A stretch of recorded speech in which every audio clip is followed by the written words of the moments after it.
Iffat serialining 81-qismi 22 yanvar 2026 yil soat 20 da Mening yurtim telekanalida namoyish etiladi va u tomoshabinni chuqur hissiy kechinmalarga yetaklaydi. Syujet tobora keskinlashib, qahramonlar hayotida har bir qaror taqdirni o'zgartiradigan darajaga yetmoqda. Serialning eng katta yutug'i voqealardan ko'ra inson qalbiga urg'u berilishida. Kamron va Shirinning taqdiri yana sinovlar qarshisida qoladi. Or-nomus, sadoqat va muhabbat bir-biri bilan to'qnash keladi. Kutilmagan zarbalar, og'ir tanlovlar va mashaqqatli yo'l ularni yanada chiniqtiradi. Iffat muhabbatni faqat romantik tuyg'u sifatida emas, balki mas'uliyat va sabr bilan bog'liq tushuncha sifatida ko'rsatadi. Bu yerda haqiqiy sevgi, qiyin pallada ham yoningda qolish, haqiqatdan qochmaslik demakdir.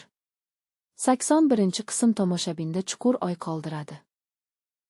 Serial hayotiyligi, samimiy dialoglari va kuchli dramatik yechimlari bilan o'zbek teleloyihalari orasida alohida o'rinni egallashda davom etmoqda.